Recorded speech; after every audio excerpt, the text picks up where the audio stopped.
Bonjour à tous et bienvenue sur ma chaîne Vali, raconte-moi une histoire.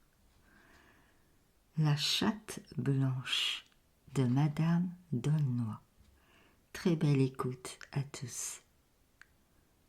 Il était une fois un roi qui avait 3 fils bien faits et courageux.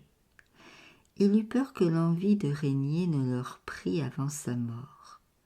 Il courait même certains bruits qu'il cherchait à s'acquérir des créatures et que c'était pour lui ôter son royaume. Le roi se sentait vieux, mais son esprit et sa capacité n'ayant point diminué, il n'avait pas envie de leur céder une place qu'il remplissait dignement. Il pensa donc que le meilleur moyen de vivre en repos, c'était de les amuser par des promesses dont il saurait toujours éluder l'effet. Il les appela dans son cabinet, et après leur avoir parlé avec beaucoup de bonté, il ajouta « Vous conviendrez avec moi, mes chers enfants, que mon grand âge ne permet pas que je m'applique aux affaires de mon état avec autant de soin que je le faisais autrefois. Je crains que mes sujets n'en souffrent. Je veux mettre ma couronne sur la tête d'un de vous autres. Mais il est bien juste que pour un tel présent, vous cherchiez les moyens de me plaire, dans le dessein que j'ai de me retirer à la campagne. Il me semble qu'un petit chien adroit, joli et fidèle, me tiendrait bonne compagnie, de sorte que, sans choisir mon fils aîné plutôt que mon cadet, je vous déclare que celui des 3 qui m'apportera le plus beau petit chien sera aussitôt mon héritier. » Ces princes demeurèrent surpris de l'inclination de leur père pour un petit chien, mais les 2 cadets y pouvaient trouver leur compte. Ils acceptèrent avec plaisir la commission d'aller en chercher un. L'aîné était trop timide ou trop respectueux pour représenter ses droits. Ils prirent congé du roi. Il leur donna de l'argent et des pierreries, ajoutant que dans 1 an, sans y manquer, ils revinssent au même jour et à la même heure lui apporter leur petit chien. Avant de partir, ils allèrent dans un château qui n'était qu'à 1 lieue de la ville. Ils y menèrent leurs plus confidents et firent de grands festins, où les 3 frères se promirent une amitié éternelle, qu'ils agiraient dans l'affaire en question sans jalousie et sans chagrin, et que le plus heureux ferait toujours part de sa fortune aux autres. Enfin ils partirent, réglant qu'ils se trouveraient à leur retour dans le même château pour aller ensuite chez le roi. Ils ne voulurent être suivis de personne et changèrent leur nom pour n'être pas connus. Chacun prit une route différente. Les 2 aînés eurent beaucoup d'aventures, mais je ne m'attache qu'à celle du cadet. Il était gracieux, il avait l'esprit gai et réjouissant, la tête admirable, la taille noble, les traits réguliers, de belles dents, beaucoup d'adresse dans tous les exercices qui conviennent à un prince. Il chantait agréablement. Il touchait le luth et le théorbe avec une délicatesse qui charmait. Il savait peindre. En un mot, il était accompli, et pour le courage, cela allait jusqu'à l'intrépidité. Il n'y avait guère de jour qu'il n'achetât des chiens, de grands, de petits, des lévriers, des dogues, limiers, chiens de chasse, épagnols, barbets, bichons.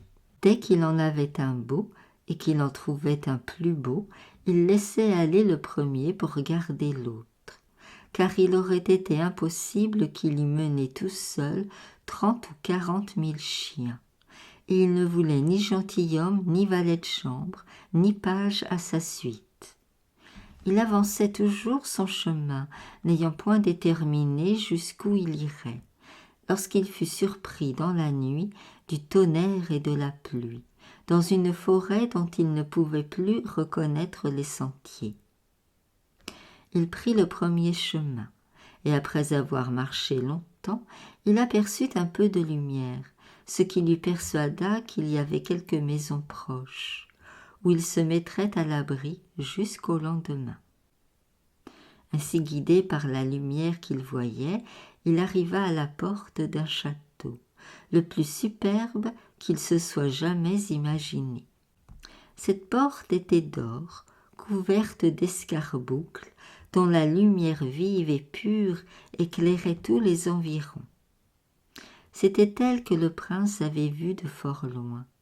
Les murs étaient d'une porcelaine transparente, mêlée de plusieurs couleurs qui représentaient l'histoire de toutes les fées, depuis la création du monde jusqu'alors.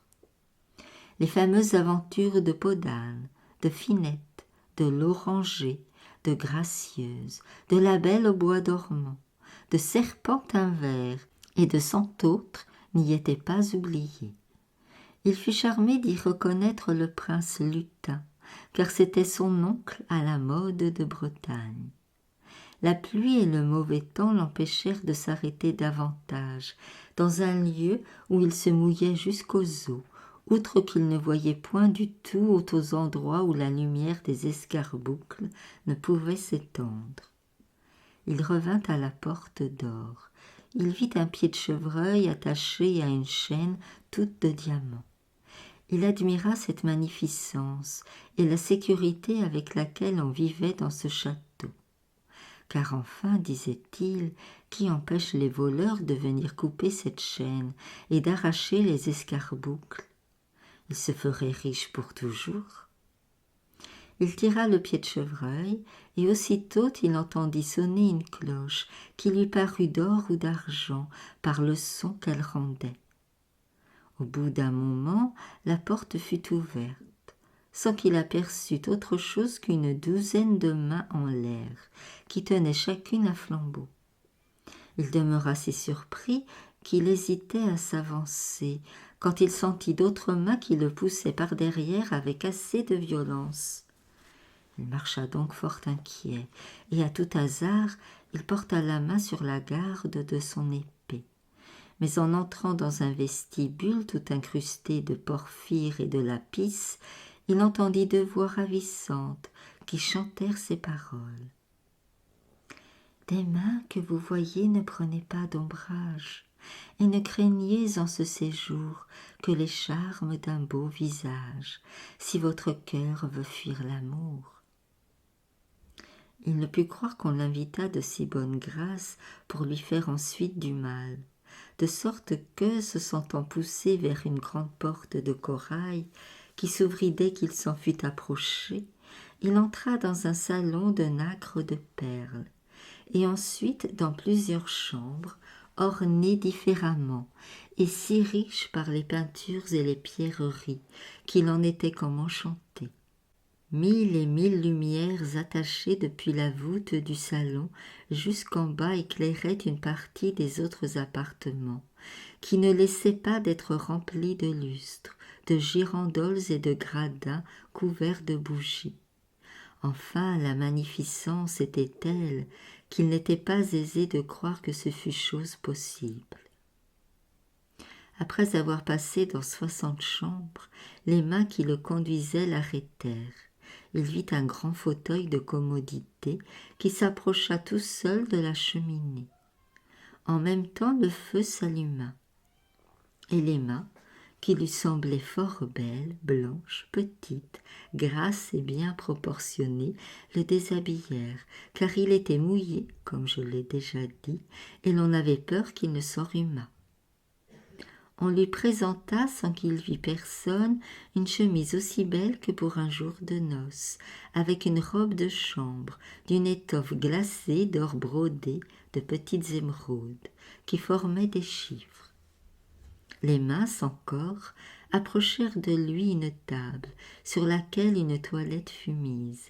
Rien n'était plus magnifique. Elles le peignèrent avec une légèreté et une adresse dont il fut fort content. Ensuite on le rhabilla, mais ce ne fut pas avec ses habits, on lui en apporta de beaucoup plus riches. il admirait silencieusement tout ce qui se passait, et quelquefois il lui prenait de petits mouvements de frayeur, dont il n'était pas tout à fait le maître. Après qu'on l'eut poudré, frisé, parfumé, paré, ajusté et rendu plus beau qu'Adonis, les mains le conduisirent dans une salle superbe, par ses dorures et ses meubles. On voyait autour l'histoire des plus fameux chats. Rhodillardus, pendu par les pieds au conseil des rats, Chaboté, marquis de Carabas, le chat qui écrit, la chatte devenue femme, les sorciers devenus chats, le sabbat et toutes ses cérémonies. Enfin, rien n'était plus singulier que ces tableaux. Le couvert était mis. Il y en avait 2, chacun garni de son cadenas d'or. Le buffet surprenait par la quantité de vases de cristal, de roches et de 1000 pierres rares. Le prince ne savait pour qui ces 2 couverts étaient mis, lorsqu'il vit des chats qui se placèrent dans un petit orchestre ménagé exprès. L'un tenait un livre avec des notes les plus extraordinaires du monde, l'autre un rouleau de papier dont il battait la mesure, et les autres avaient de petites guitares. Tout d'un coup, chacun d'eux se mit à miauler sur différents tons et à gratter les cordes de guitare avec ses ongles. C'était la plus étrange musique que l'on ait jamais entendue. Le prince se serait cru en enfer s'il n'avait pas trouvé ce palais trop merveilleux pour donner dans une pensée si peu vraisemblable. Mais il se bouchait les oreilles et riait de toute sa force de voir les diverses postures et les grimaces de ces nouveaux musiciens. Il rêvait aux différentes choses qui lui étaient déjà arrivées dans ce château, lorsqu'il vit entrer une petite figure qui n'avait pas une coudée de haut. Cette bamboche se couvrait d'un long voile de crêpe noire. 2 chats la menaient. Ils étaient vêtus de deuil en manteau et l'épée au côté. Un nombreux cortège de chats venait après. Les uns portaient des ratières pleines de rats et les autres des souris dans des cages. Le prince ne sortait point d'étonnement, il ne savait que penser. La figurine s'approcha, et levant son voile, il aperçut la plus belle petite chatte blanche qui ait été et qui sera jamais. Elle avait l'air fort jeune et fort triste. Elle se mit à faire un miaulis si doux et si charmant qu'il allait droit au cœur. Elle dit au prince : « Fils du roi, sois le bienvenu. Ma miaularde majesté te voit avec plaisir. » « Madame la chatte, dit le prince, vous êtes bien généreuse de me recevoir avec tant d'accueil, mais vous ne me paraissez pas une bestiole ordinaire. Le don que vous avez de la parole et le superbe château que vous possédez en sont des preuves assez évidentes. »« Fils de roi, reprit la chatte blanche, je te prie, cesse de me faire des compliments. Je suis simple dans mes discours et dans mes manières, mais j'ai un bon cœur. Allons, continua-t-elle, que l'on serve et que les musiciens se taisent, car le prince n'entend pas ce qu'ils disent. »« Et disent-ils quelque chose, madame ?» reprit-il. « Sans doute, continua-t-elle. Nous avons ici des poètes qui ont infiniment d'esprit, et si vous restez un peu parmi nous, vous aurez lieu d'en être convaincu. »« Il ne faut que vous entendre pour le croire, dit galamment le prince, mais aussi, madame, je vous regarde comme une chatte fort rare. » L'on apporta le souper. Les mains dont les corps étaient invisibles servaient. L'on mit d'abord sur la table 2 bisques, l'une de pigeonneau et l'autre de souris fort grasse. La vue de l'une empêcha le prince de manger de l'autre, se figurant que le même cuisinier les avait accommodés. Mais la petite chatte, qui devina par la mine qu'il faisait ce qu'il avait dans l'esprit, l'assura que sa cuisine était à part et qu'il pouvait manger ce qu'on lui présenterait avec certitude qu'il n'y aurait ni rat ni souris. Le prince ne se le fit pas dire 2 fois, croyant bien que la belle petite chatte ne voudrait pas le tromper. Il remarqua qu'elle avait à sa patte un portrait fait en table. Cela le surprit. Il la pria de le lui montrer, croyant que c'était maître Minagrobis. Il fut bien étonné de voir un jeune homme si beau, qu'il était à peine croyable que la nature en fût formé un tel, et qu'il lui ressemblait si fort qu'on aurait pu le peindre mieux. Elle soupira, et devenant encore plus triste, elle garda un profond silence. Le prince vit bien qu'il y avait quelque chose d'extraordinaire là-dessous. Cependant il n'osa s'en informer, de peur de déplaire à la chatte ou de la chagriner. Il l'entretint de toutes les nouvelles qu'il savait, et il la trouva fort instruite des différents intérêts des princes et des autres choses qui se passaient dans le monde. Après le souper, Chatte-Blanche convia son hôte d'entrer dans un salon, où il y avait un théâtre, sur lequel 12 chats et 12 singes dansèrent un ballet. Les uns étaient vêtus en maure et les autres en chinois. Il est aisé de juger des sauts et des cabrioles qu'ils faisaient, et de temps en temps ils se donnaient des coups de griffe.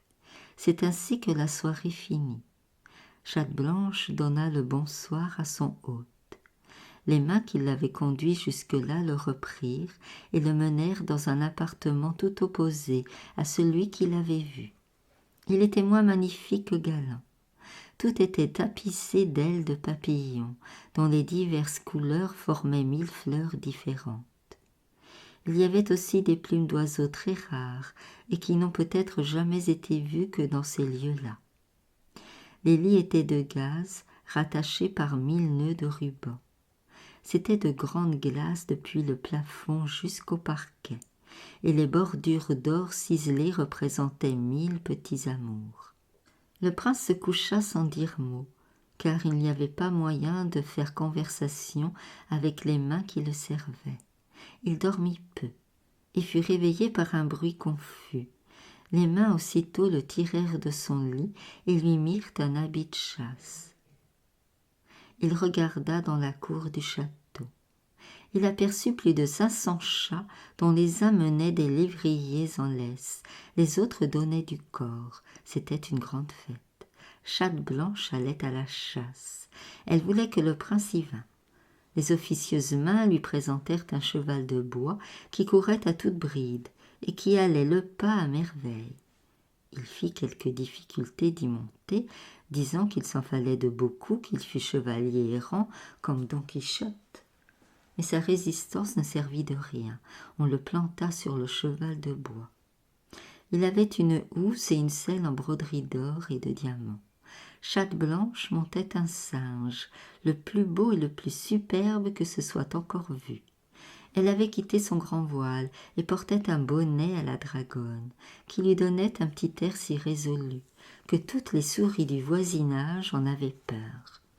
Il ne s'est jamais fait une chasse plus agréable. Les chats couraient plus vite que les lapins et les lièvres, de sorte que, lorsqu'ils en prenaient, Chatte-Blanche faisait faire la curée devant elle, et elle s'y passait 1000 tours d'adresse très réjouissants. Les oiseaux n'étaient pas de leur côté trop en sûreté, car les chatons grimpaient aux arbres, et le maître singe portait Chatte-Blanche jusque dans le nid des aigles, pour disposer à sa volonté des petites altesses aiglonnes. La chasse étant finie, elle prit un corps qui était long comme le doigt, mais qui rendait un son si clair et si haut qu'on l'entendait aisément de 10 lieues. Dès qu'elle eut sonné 2 ou 3 fanfares, elle fut environnée de tous les chats du pays.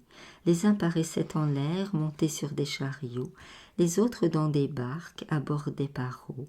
Enfin, il ne s'en est jamais tant vu. Ils étaient presque tous habillés de différentes manières.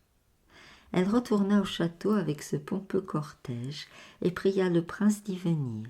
Il le voulut bien, quoiqu'il lui semblât que tant de chatonnerie tenait un peu du sabbat et du sorcier, et que la chatte parlante l'étonna plus que tout le reste. Dès qu'elle fut rentrée chez elle, on lui mit son grand voile noir. Elle coupa avec le prince. Il avait faim et mangea d'un bon appétit. L'on apporta des liqueurs dont il but avec plaisir, et sur le champ elles lui ôtèrent le souvenir du petit chien qu'il devait porter au roi. Il ne pensa plus qu'à miauler avec Chatte Blanche, c'est-à-dire à lui tenir bonne et fidèle compagnie. Il passait les jours en fêtes agréables, tantôt à la pêche ou à la chasse. Puis on faisait des ballets, des carousels et mille autres choses où il se divertissait très bien. Souvent même la belle chatte composait des vers et des chansonnettes d'un style si passionné qu'il semblait qu'elle avait le cœur tendre et que l'on ne pouvait parler comme elle faisait sans aimer. Mais son secrétaire, qui était un vieux chat, écrivait si mal qu'encore que ses ouvrages aient été conservés, il est impossible de les lire. Le prince avait oublié jusqu'à son pays. Les mains dont j'ai parlé continuaient de le servir. Il regrettait quelquefois de n'être pas chat pour passer sa vie dans cette bonne compagnie. « Hélas, disait-il à Chatte Blanche, que j'aurais de douleur de vous quitter. Je vous aime si chèrement. Ou devenez fille ou rendez-moi chat. » Elle trouvait son souhait fort plaisant et ne lui faisait que des réponses obscures où il ne comprenait presque rien. Une année s'écoule bien vite, quand on n'a ni souci ni peine, qu'on se réjouit et qu'on se porte bien. Chatte Blanche savait le temps où il devait retourner, et comme il n'y pensait plus, elle en fit souvenir. « Sais-tu, dit-elle, que tu n'as que 3 jours pour chercher le petit chien que le roi ton père souhaite, et que tes frères en ont trouvé de fort beau ?» Le prince revint à lui, et s'étonnant de sa négligence. « Par quel charme secret, s'écria-t-il, ai-je oublié la chose du monde qui m'est la plus importante? Il y va de ma gloire et de ma fortune. Où prendrais-je un chien tel qu'il le faut pour gagner le royaume, et un cheval assez diligent pour faire tant de chemin ?» Il commença de s'inquiéter et s'affligea beaucoup. Chatte Blanche lui dit en s'adoucissant: « Fils de roi, ne te chagrine point, je suis de tes amis.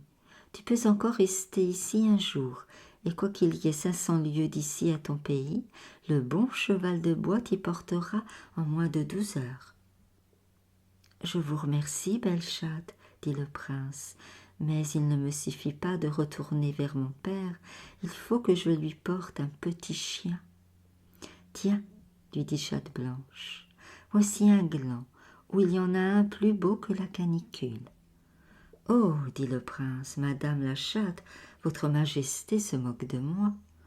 Approche le gland de ton oreille, continua-t-elle, et tu l'entendras japper. » Il obéit. Aussitôt le petit chien fit tchap tchap, dont le prince demeura transporté de joie, car tel chien qui tient dans un gland doit être fort petit. Il voulait l'ouvrir, tant il avait envie de le voir, mais Chatte Blanche lui dit qu'il pourrait avoir froid par les chemins, et qu'il valait mieux attendre qu'il fût devant le roi son père. Il la remercia 1000 fois, et lui dit un adieu très tendre. « Je vous assure, ajouta-t-il, que les jours m'ont paru si courts avec vous, que je regrette en quelque façon de vous laisser ici. Et quoique vous y soyez souveraine, et que tous les chats vous font leur cour, et plus d'esprit et de galanterie que les nôtres, je ne laisse pas de vous convier de venir avec moi. » La chatte ne répondit à cette proposition que par un profond soupir. Ils se quittèrent. Le prince arriva le premier au château où le rendez-vous avait été réglé avec ses frères. Ils s'y rendirent peu après et demeurèrent surpris de voir dans la cour un cheval de bois qui sautait mieux que tous ceux que l'on a dans les académies. Le prince vint au-devant d'eux. Ils s'embrassèrent plusieurs fois et se rendirent compte de leur voyage. Mais notre prince déguisa à ses frères la vérité de ses aventures et leur montra un méchant chien qui servait à tourner la broche, disant qu'il l'avait trouvé si jolie que c'était lui qui la portait au roi. Quelque amitié qui fut entre eux, les 2 aînés sentirent une secrète joie du mauvais choix de leur cadet. Ils étaient à table et se marchaient sur le pied, comme pour se dire qu'ils n'avaient rien à craindre de ce côté-là. Le lendemain, ils partirent ensemble dans un même carrosse. les 2 fils aînés du roi avaient de petits chiens dans des paniers, si beaux et si délicats que l'on osait à peine les toucher. Le cadet portait le pauvre tournebroche qui était si crotté que personne ne voulait le souffrir. Lorsqu'ils furent dans le palais, chacun les environna pour leur souhaiter la bienvenue. Ils entrèrent dans l'appartement du roi.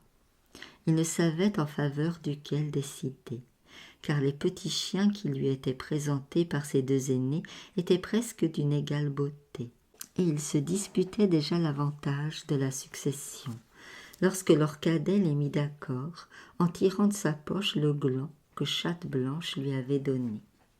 Il l'ouvrit promptement, puis chacun vit un petit chien couché sur du coton. Il passait au milieu d'une bague sans y toucher. Le prince le mit par terre. Aussitôt il commença de danser la sarabande avec des castagnettes, aussi légèrement que la plus célèbre espagnole. Il était de 1000 couleurs différentes. Ses soies et ses oreilles traînaient par terre. Le roi demeura fort confus, car il était impossible de trouver rien à redire à la beauté du toutou. Cependant, il n'avait aucune envie de se défaire de sa couronne. Le plus petit fleuron lui était plus cher que tous les chiens de l'univers.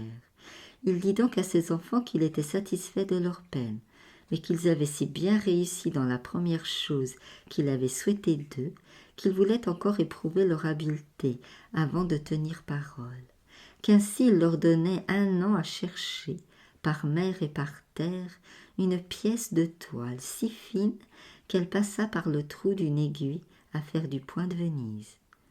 Ils demeurèrent tous 3 très affligés d'être en obligation de retourner à une nouvelle quête. Les 2 princes, dont les chiens étaient moins beaux que celui de leur cadet, y consentirent. Chacun partit de son côté, sans se faire autant d'amitié que la première fois, car le tournebroche les avait un peu refroidis.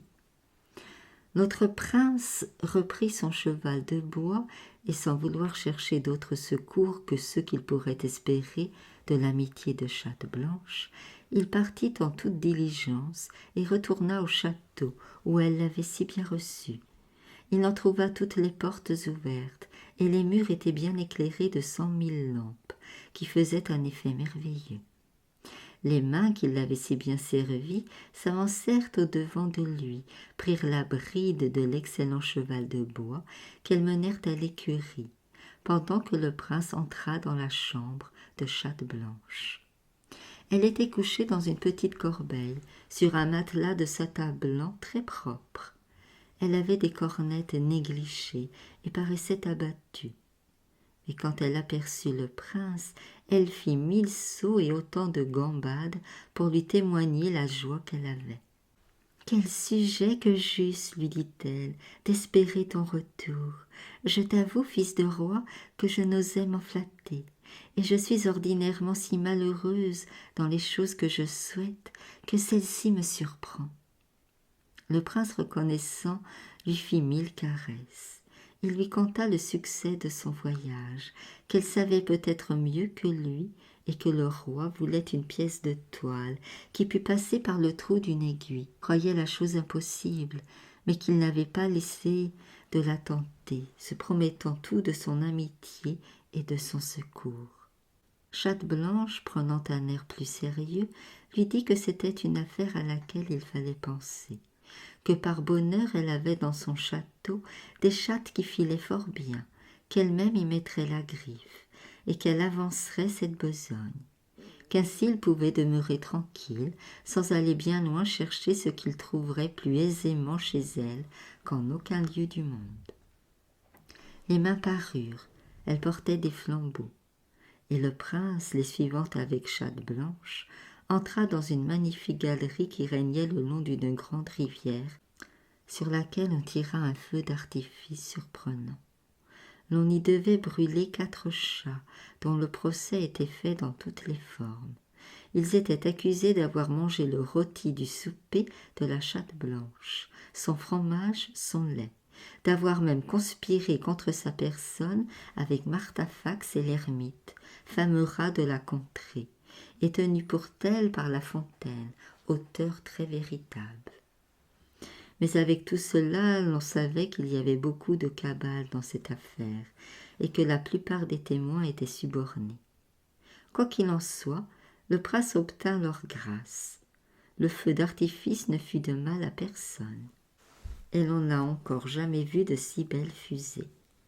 On servit ensuite un médianoche très propre, qui causa plus de plaisir au prince que le feu, car il avait grand faim, et son cheval de bois l'avait amené si vite qu'il n'avait jamais été de diligence pareille. Les jours suivants se passèrent comme ceux qui les avaient précédés, avec 1000 fêtes différentes, dont l'ingénieuse chatte blanche régalait son hôte. C'est peut-être le premier mortel qui se soit bien diverti avec des chats sans avoir d'autres compagnons. Il est vrai que Chatte Blanche avait l'esprit agréable, liant et presque universel. Elle était plus savante qu'il n'est permis à une chatte de l'être. Le prince s'en étonnait quelquefois. « Non, lui disait-il, ce n'est point une chose naturelle que tout ce que je remarque de merveilleux en vous. Si vous m'aimez, charmante Minette, apprenez-moi par quel prodige vous pensez et vous parlez si juste qu'on pourrait vous recevoir dans les académies fameuses des plus beaux esprits. »« Cesse tes questions, fils de roi, lui dit-elle. Il ne m'est pas permis de répondre, et tu peux pousser tes conjectures aussi loin que tu voudras, sans que je m'y oppose. Qu'il te suffise que j'ai toujours pour toi patte de velours, et que je m'intéresse tendrement à tout ce qui te regarde. » Insensiblement, cette seconde année s'écoula comme la première. Le prince ne souhaitait guère de choses que les mains diligentes ne lui apportassent sur le champ, soit des livres, des pierreries, des tableaux, des médailles antiques. Enfin, il n'avait qu'à dire « Je veux tel bijou qui est dans le cabinet du Mogol ou du roi de Perse, telle statue de Corinthe ou de Grèce. » Il voyait aussitôt devant lui ce qu'il désirait, sans savoir ni qui l'avait apporté, ni d'où il venait.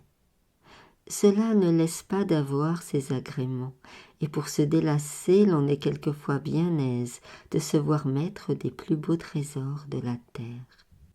Chatte Blanche, qui veillait toujours aux intérêts du prince, l'avertit que le temps de son départ approchait, qu'il pouvait se tranquilliser sur la pièce de toile qu'il désirait, et qu'elle lui en avait fait une merveilleuse. Elle ajouta qu'elle voulait cette fois lui donner un équipage digne de sa naissance, et, sans attendre sa réponse, elle l'obligea de regarder dans la cour du château. Il y avait une calèche découverte d'or émaillé de couleur de feu, avec 1000 devises galantes qui satisfaisaient autant l'esprit que les yeux. 12 chevaux blancs comme la neige, attachés 4 à 4 de front, la traînaient, chargée de harnais de velours couleur de feu, en broderie de diamants, et garnie de plaques d'or. La doublure de la calèche était pareille, et 100 carrosses à 8 chevaux, tous remplis de seigneurs de grande apparence, très superbement vêtus, suivaient cette calèche. Elle était encore accompagnée par 1000 gardes du corps, dont les habits étaient si couverts de broderies que l'on n'apercevait point l'étoffe. Ce qui était singulier, c'est qu'on voyait partout le portrait de Chatte Blanche, soit dans les devises de la calèche, ou sur les habits des gardes du corps, ou attachés avec un ruban au juste au corps de ceux qui faisaient le cortège, comme un ordre nouveau dont elle les avait honorés. « Va, dit-elle au prince, va paraître à la cour du roi ton père d'une manière si somptueuse, que tes airs magnifiques servent à lui imposer, afin qu'il ne te refuse plus la couronne que tu mérites. Voilà une noix, garde-toi de la casser qu'en sa présence, tu y trouveras la pièce de toile que tu m'as demandée. »« Aimable Blanchette, lui dit-il, je vous avoue que je suis si pénétré de vos bontés que si vous y vouliez consentir, je préférerais de passer ma vie avec vous à toutes les grandeurs que j'ai lieu de me promettre ailleurs. » « Fils de roi, répliqua-t-elle, je suis persuadée de la bonté de ton cœur. C'est une marchandise rare parmi les princes. Ils veulent être aimés de tout le monde et ne veulent rien aimer. Mais tu montres assez que la règle générale a son exception. Je te tiens compte de l'attachement que tu témoignes pour une petite chatte blanche qui, dans le fond, n'est propre à rien qu'à prendre des souris. » Le prince lui baisa la patte et partit. L'on aurait de la peine à croire la diligence qu'il fit, si l'on ne savait déjà de quelle manière le cheval de bois l'avait porté, en moins de 2 jours, à plus de 500 lieues du château, de sorte que le même pouvoir qui anima celui-là pressa si fort les autres qu'ils ne restèrent que 24 heures sur le chemin. Ils ne s'arrêtèrent en aucun endroit jusqu'à ce qu'ils fussent arrivés chez le roi, où les 2 frères aînés du prince étaient déjà rendus. De sorte que, ne voyant pas paraître leur cadet, ils s'applaudissaient de sa négligence et se disaient tout bas l'un à l'autre: « Voilà qui est bien heureux. Il est mort ou malade. Il ne sera point notre rival dans l'affaire importante qui va se traiter. » Aussitôt ils déployèrent leur toile, qui à la vérité était si fine qu'elle passait dans le trou d'une grosse aiguille, mais dans une petite cela ne se pouvait. Et le roi, très aise de ce prétexte de dispute, leur montra l'aiguille qu'il avait proposée, et que les magistrats, par son ordre, apportèrent du trésor de la ville où elle avait été soigneusement enfermée. Il y avait beaucoup de murmures sur cette dispute. Les amis des princes, et particulièrement ceux de l'aîné, car c'était sa toile qui était la plus belle, disaient que c'était là une franche chicane, où il entrait beaucoup d'adresse et de normannisme. Les créatures du roi soutenaient qu'il n'était point obligé de tenir les conditions qu'il n'avait pas proposées. Enfin, pour les mettre tous d'accord, l'on entendit un bruit charmant de trompettes, de timbales et de hautbois. C'était notre prince qui arrivait en pompeux appareil. Le roi et ses 2 fils demeurèrent aussi étonnés les uns que les autres d'une si grande magnificence. Après qu'il eut salué respectueusement son père, embrassé ses frères, il tira d'une boîte couverte de rubis la noix qu'il cassa. Il croyait y trouver la pièce de toile tant vantée, mais il y avait au lieu une noisette. Il la cassa encore et demeura surpris de voir un noyau de cerise. Chacun se regardait. Le roi riait tout doucement et se moquait que son fils eût été assez crédule pour croire apporter dans une noix une pièce de toile. Mais pourquoi ne l'aurait-il pas cru, puisqu'il avait déjà donné un petit chien qui tenait dans un gland? Il cassa donc le noyau de cerise qui était rempli de son amande. Alors il s'éleva un grand bruit dans la chambre. L'on n'entendait autre chose sinon: le prince cadet est la dupe de l'aventure. Il ne répondit rien aux mauvaises plaisanteries des courtisans. Il ouvre l'amande et trouve un grain de blé, puis dans le grain de blé un grain de millet. C'est la vérité qu'il commença à se défier et marmotta entre ses dents: « Chatte blanche, tu t'es moquée de moi !» Il sentit dans ce moment la griffe d'un chat sur sa main, dont il fut si bien égratigné qu'il en saignait. Il ne savait si cette griffade était faite pour lui donner du cœur ou pour lui faire perdre courage. Cependant il ouvrit le grain de millet, et l'étonnement de tout le monde ne fut pas petit quand il en tira une pièce de toile de 400 aunes, si merveilleuse que tous les oiseaux, les animaux et les poissons y étaient peints avec les arbres, les fruits et les plantes de la terre, les rochers, les raretés cétacés et les coquillages de la mer, le soleil, la lune, les étoiles, les astres et les planètes des cieux.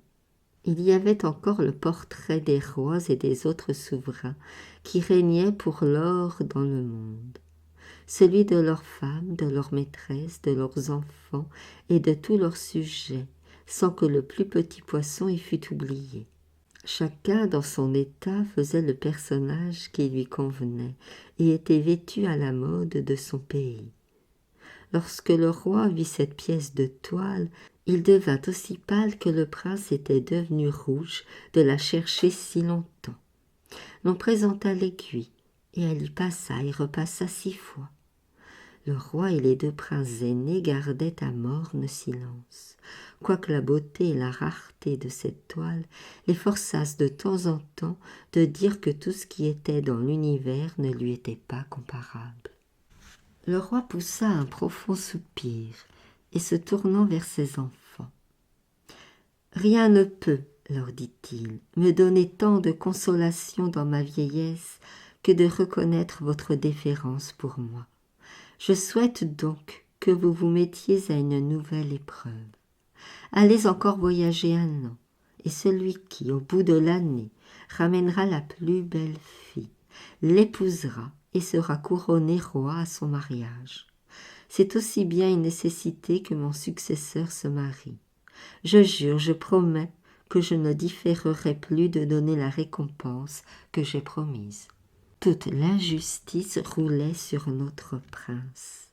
Le petit chien et la pièce de toile méritaient 10 royaumes plutôt qu'1.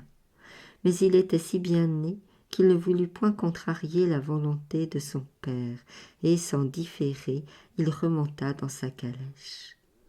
Tout son équipage le suivit, et il retourna auprès de sa chère chatte blanche. Elle savait le jour et le moment qu'il devait arriver. Tout était jonché de fleurs sur le chemin. 1000 cassolettes fumaient de tous côtés, et particulièrement dans le château. Elle était assise sur un tapis de Perse et sous un pavillon de drap d'or, dans une galerie où elle pouvait le voir revenir. Il fut reçu par les mains qui l'avaient toujours servi. Tous les chats grimpèrent sur les gouttières pour le féliciter par un miaulage désespéré. « Eh bien, fils de roi, lui dit-elle, te voilà donc encore revenu sans couronne ?»« Madame, répliqua-t-il, vos bontés m'avaient mis en état de la gagner, mais je suis persuadé que le roi aurait plus de peine à s'en défaire que je n'aurais de plaisir à la posséder. »« N'importe, dit-elle, il ne faut rien négliger pour la mériter. Je te servirai dans cette occasion, et puisqu'il faut que tu mènes une belle fille à la cour de ton père, je t'en chercherai quelqu'une qui te fera gagner le prix. Cependant, réjouissons-nous. J'ai ordonné un combat naval entre mes chats et les terribles rats de la contrée. Mes chats seront peut-être embarrassés, car ils craignent l'eau, mais aussi ils auraient trop d'avantages, et il faut, autant qu'on le peut, égaler toutes choses. » Le prince admira la prudence de madame Minette. Il la loua beaucoup et alla avec elle sur une terrasse qui donnait sur la mer. Les vaisseaux des chats consistaient en de grands morceaux de liège, sur lesquels ils voguaient assez commodément. Les rats avaient joint plusieurs coques d'œufs, et c'était là leur navire. Le combat s'opiniâtra cruellement. Les rats se jetaient dans l'eau et nageaient bien mieux que les chats, de sorte que 20 fois ils furent vainqueurs et vaincus. Même Inagrobis, amiral de la flotte chattonique, réduisait la gente ratonienne dans le dernier désespoir. Il mangea à belles dents le général de leur flotte. C'était un vieux rat expérimenté, qui avait fait 3 fois le tour du monde dans de bons vaisseaux, où il n'était ni capitaine ni matelot, mais seulement croque-lardon. Chatte Blanche ne voulut pas qu'on détruisît absolument ces pauvres infortunés. Elle avait de la politique et songeait que s'il n'y avait plus ni rats ni souris dans le pays, ses sujets vivraient dans une oisiveté qui pourrait lui devenir préjudiciable. Le prince passa cette année comme il avait fait les 2 autres, c'est-à-dire à la chasse, à la pêche, au jeu, car Chatte Blanche jouait fort bien aux échecs. Il ne pouvait s'empêcher de temps en temps de lui faire de nouvelles questions pour savoir par quel miracle elle parlait. Il lui demandait si elle était fée ou si par une métamorphose on l'avait rendue chatte. Mais comme elle ne disait jamais que ce qu'elle voulait bien dire, elle ne répondait que ce qu'elle voulait bien répondre, et c'était tant de petits mots qui ne signifiaient rien, qu'il jugea aisément qu'elle ne voulait pas partager son secret avec lui. Rien ne s'écoule plus vite que des jours qui se passent sans peine et sans chagrin. Et si la chatte n'avait pas été soigneuse de se souvenir du temps qu'il fallait retourner à la cour, il est certain que le prince l'aurait absolument oublié. Elle l'avertit la veille qu'il ne tiendrait qu'à lui emmener une des plus belles princesses qui fût dans le monde, que l'heure de détruire le fatal ouvrage des fées était à la fin arrivée, et qu'il fallait pour cela qu'il se résolût à lui couper la tête et la queue, qu'il jetterait promptement dans le feu. « Moi » s'écria-t-il, « Blanchette, mes amours, moi, dis-je, je serais assez barbare pour vous tuer. Ah, vous voulez sans doute éprouver mon cœur, mais soyez certaine qu'il n'est point capable de manquer à l'amitié et à la reconnaissance qu'il vous doit. »« Non, fils de roi, continua-t-elle, je ne te soupçonne d'aucune ingratitude, je connais ton mérite. Ce n'est ni toi ni moi qui réglons dans cette affaire notre destinée. Fais ce que je souhaite. Nous commencerons l'un et l'autre d'être heureux, et tu connaîtras, foi de chatte de bien et d'honneur, que je suis véritablement ton ami. » Les larmes vinrent 2 ou 3 fois aux yeux du jeune prince, à la seule pensée qu'il fallait couper la tête à sa petite chatonne, qui était si jolie et si gracieuse. Il dit encore tout ce qu'il put imaginer de plus tendre pour qu'elle l'en dispensât. Elle répondait opiniâtrement qu'elle voulait mourir de sa main, et que c'était l'unique moyen d'empêcher que ses frères n'eussent la couronne. En un mot, elle le pressa avec tant d'ardeur qu'il tira son épée en tremblant, et d'une main mal assurée, il coupa la tête et la queue de sa bonne amie la chatte. En même temps, il vit la plus charmante métamorphose qui se puisse imaginer. Le corps de Chatte Blanche devint grand et se changea tout d'un coup en fille. C'est ce qu'il saurait être décrit. Il n'y eut que celle-là aussi accomplie. Ses yeux ravissaient les cœurs et sa douceur les retenait. Sa taille était majestueuse, l'air noble et modeste, un esprit liant, des manières engageantes.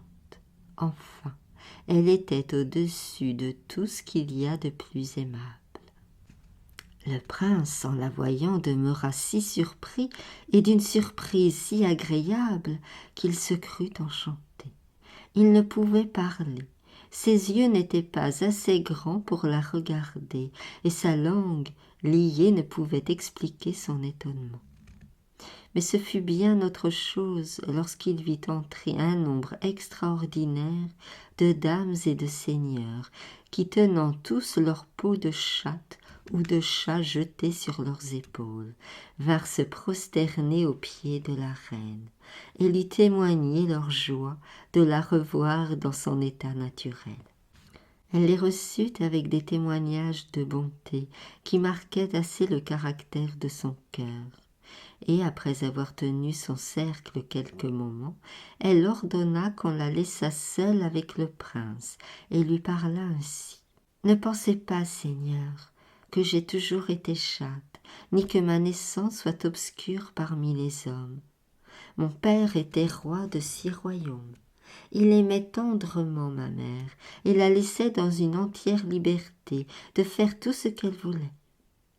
Son inclination dominante était de voyager, de sorte qu'étant grosse de mois, elle entreprit d'aller voir une certaine montagne, dont elle avait entendu dire des choses surprenantes. Comme elle était en chemin, on lui disait qu'il y avait proche du lieu où elle passait un ancien château de fées, le plus beau du monde, tout au moins qu'on le croyait tel par une tradition qui en était restée. Car d'ailleurs, comme personne n'y entrait, on n'en pouvait juger, mais qu'on savait très sûrement que ces fées avaient dans leur jardin les meilleurs fruits, les plus savoureux et délicats qui se fussent jamais mangés. Aussitôt la reine, ma mère, eut une envie si violente d'en manger qu'elle y tourna ses pas. Elle arriva à la porte de ce superbe édifice qui brillait d'or et d'azur de tous les côtés. Mais elle y frappa inutilement. Qui que ce soit ne parut. Il semblait que tout le monde y était mort. Son envie augmentant par les difficultés, elle envoya quérir des échelles, afin que l'on pût passer par-dessus les murs du jardin, et l'on n'en serait venu à bout si ces murs ne se fussent haussés à vue d'œil, bien que personne n'y travaillât. L'on attachait des échelles les unes aux autres. Elles rompaient sous le poids de ceux qu'on y faisait monter, et ils s'estropiaient ou se tuaient. La reine se désespérait. Elle voyait de grands arbres chargés de fruits qu'elle croyait délicieux. Elle en voulait manger ou mourir, de sorte qu'elle fit tendre des tentes fort riches devant le château, et elle y resta 6 semaines avec toute sa cour. Elle ne dormait ni ne mangeait, elle soupirait sans cesse, elle ne parlait que des fruits du jardin inaccessibles. Enfin, elle tomba dangereusement malade, sans que qui que ce fût pour apporter le moindre remède à son mal, car les inexorables fées n'avaient pas même paru depuis qu'elles s'étaient établies proche de leur château. Tous les officiers s'affligeaient extraordinairement. L'on n'entendait que des pleurs et des soupirs, pendant que la reine mourante demandait des fruits à ceux qui la servaient, mais elle n'en voulait point d'autres que de ceux qu'on lui refusait. Une nuit qu'elle s'était un peu assoupie, elle vit, en se réveillant, une petite vieille, laide et décrépite, assise dans un fauteuil au chevet de son lit. Elle était surprise que ces femmes eussent laissé approcher si près d'elle une inconnue, lorsqu'elle lui dit « Nous trouvons ta majesté bien importune de vouloir avec tant d'opiniâtreté manger de nos fruits. Mais puisqu'il y va de ta précieuse vie, mes sœurs et moi consentons à t'en donner tant que tu pourras en emporter, et tant que tu resteras ici, pourvu que tu nous fasses un don. »« Ah, ma bonne mère, s'écria la reine, parlez, je vous donne mes royaumes, mon cœur, mon âme, pourvu que j'aie des fruits. Je ne saurais les acheter trop cher. »« Nous voulons, dit-elle, que ta majesté nous donne la fille que tu portes dans ton sein. Dès qu'elle sera née, nous viendrons l'acquérir.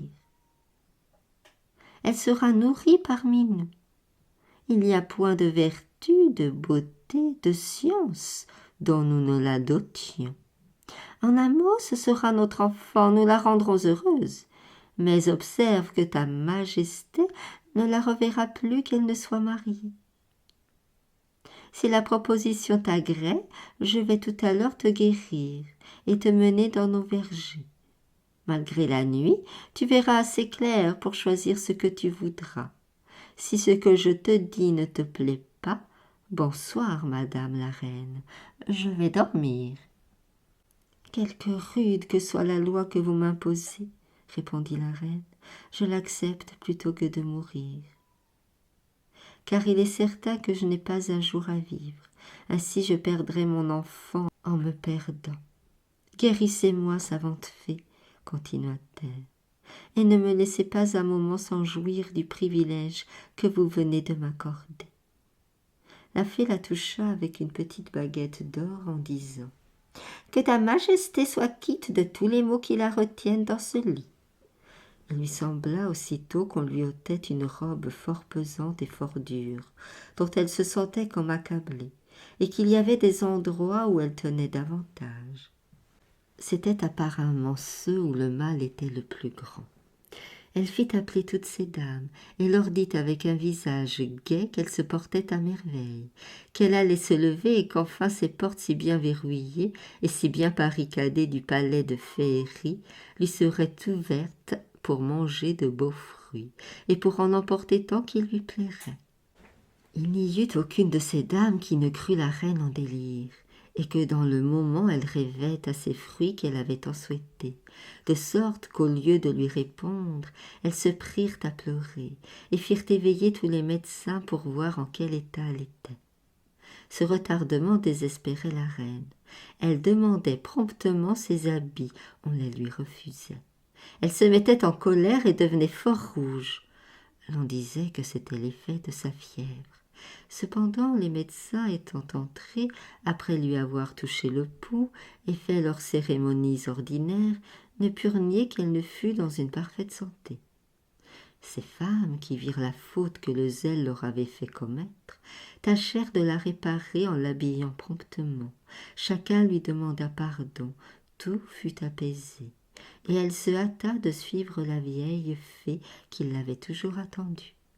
Elle entra dans le palais où rien ne pouvait être ajouté pour en faire le plus beau lieu du monde.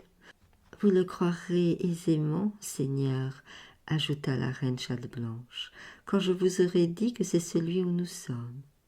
Deux autres fées, un peu moins vieilles que celles qui conduisaient ma mère, la reçurent à la porte et lui firent un accueil très favorable. Elle les pria de la mener promptement dans le jardin et vers les espaliers où elle trouverait les meilleurs fruits. « Ils sont tous également bons, lui dirent-elles, et si ce n'était que tu veux avoir le plaisir de les cueillir toi-même, nous n'aurions qu'à les appeler pour les faire venir ici. Je vous supplie, mesdames, dit la reine, que j'ai la satisfaction de voir une chose si extraordinaire. » La plus vieille mit ses doigts dans sa bouche et siffla 3 fois.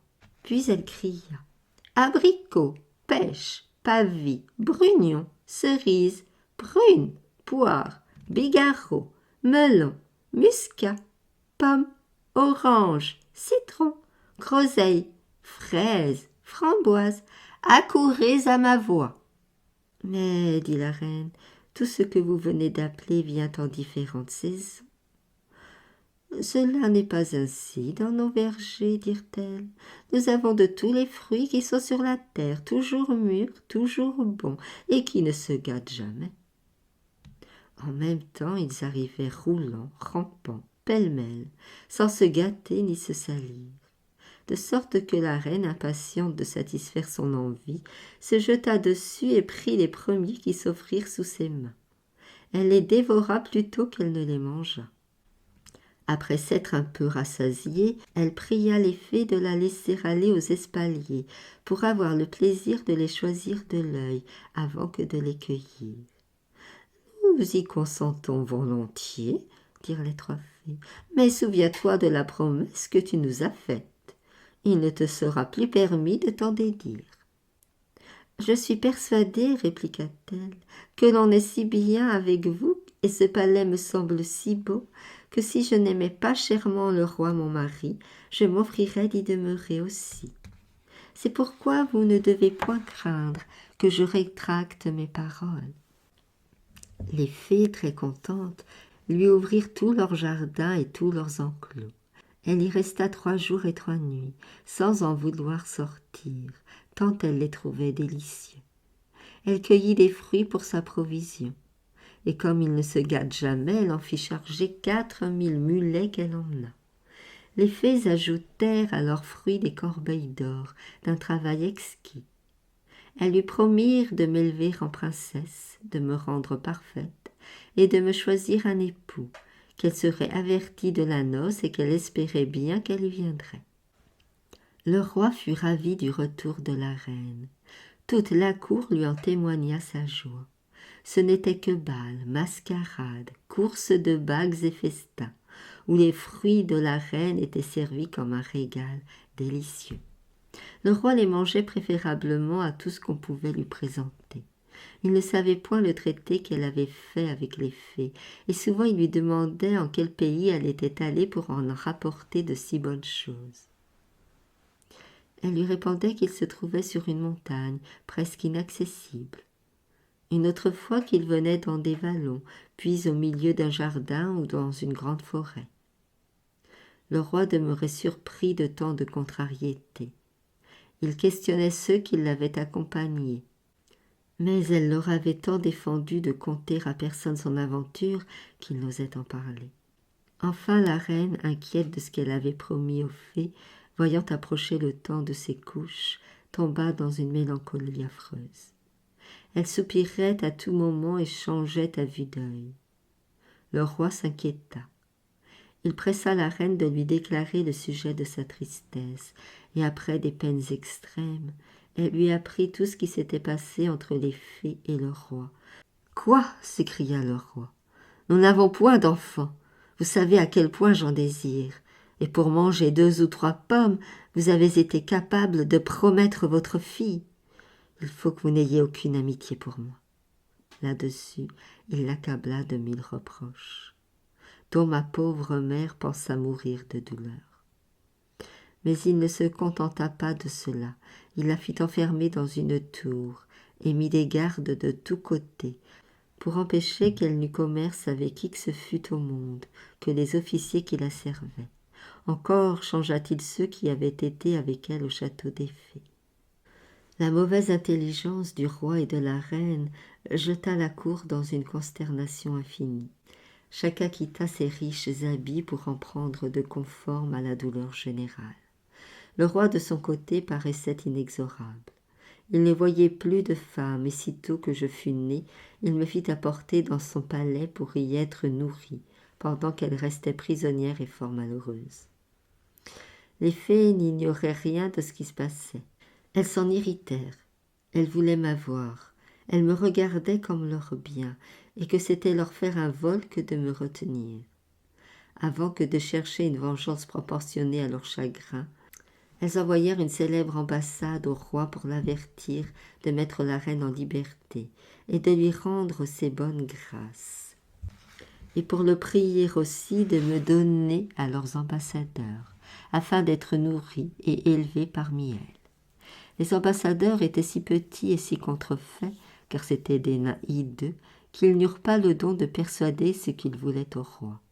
Il les refusa rudement, et s'ils n'étaient partis en diligence, il leur serait peut-être arrivé pis. Quand les fées surent le procédé de mon père, elles s'indignèrent autant qu'on peut l'être. Et après avoir envoyé dans ces 6 royaumes tous les maux qui pouvaient les désoler, elles lâchèrent un dragon épouvantable, qui remplissait de venin les endroits par où il passait, qui mangeait les hommes et les enfants, et qui faisait mourir les arbres et les plantes du souffle de son haleine. Le roi se trouva dans la dernière désolation. Il consulta tous les sages de son royaume sur ce qu'il devait faire pour garantir ses sujets des malheurs dont il les voyait accablés. Ils lui conseillèrent d'envoyer chercher par tout le monde les meilleurs médecins et les plus excellents remèdes, et d'un autre côté qu'il fallait promettre la vie aux criminels condamnés à mort qui voudraient combattre le dragon. Le roi, assez satisfait de cet avis, l'exécuta et n'en reçut aucune consolation, car la mortalité continuait et personne n'allait contre le dragon qui n'en fut dévoré. De sorte qu'il eut recours à une fée dont il était protégé dès sa plus tendre jeunesse. Elle était fort vieille et ne se levait presque plus. Il alla chez elle et lui fit 1000 reproches de souffrir, que le destin le persécutât sans le secourir. « Comment voulez-vous que je fasse ?» lui dit-elle. « Vous avez irrité mes sœurs. Elles ont autant de pouvoir que moi, et rarement nous agissons les unes contre les autres. Songez à les apaiser en leur donnant votre fille. Cette petite princesse leur appartient. Vous avez mis la reine dans une étroite prison. Que vous a donc fait cette femme aimable pour la traiter si mal? Résolvez-vous à tenir la parole qu'elle a donnée. Je vous assure que vous serez comblés de bien. » Le roi, mon père, m'aimait chèrement, mais ne voyant pas d'autre moyen de sauver ses royaumes et de se délivrer du fatal dragon, il dit à son ami qu'il était résolu de la croire, qu'il voulait bien me donner aux fées, puisqu'elle assurait que je serais chérie et traitée en princesse de mon rang. Qu'il ferait aussi revenir la reine, et qu'elle n'avait qu'à lui dire à qui il me confierait pour me porter au château de Féerie. « Il faut, lui dit-elle, la porter dans son berceau sur la montagne de fleurs. Vous pourrez même rester aux environs pour être spectateur de la fête qui se passera. » Le roi lui dit que dans 8 jours, il irait avec la reine, qu'elle en avertit ses sœurs les fées, afin qu'elles fissent là-dessus ce qu'elles jugeraient à propos. Dès qu'il fut de retour au palais, il envoya quérir la reine, avec autant de tendresse et de pompe, qu'il l'avait fait mettre prisonnière avec colère et emportement. Elle était si abattue et si changée qu'il aurait eu peine à la reconnaître, si son cœur ne l'avait pas assuré que c'était cette même personne qui l'avait tant chérie. Il la pria, les larmes aux yeux, d'oublier les déplaisirs qu'il venait de lui causer, et que ce seraient les derniers qu'elle éprouverait jamais avec lui. Elle répliqua qu'elle se les était attirés par l'imprudence qu'elle avait eue de promettre sa fille aux fées, et que si quelque chose la pouvait rendre excusable, c'était l'état où elle était.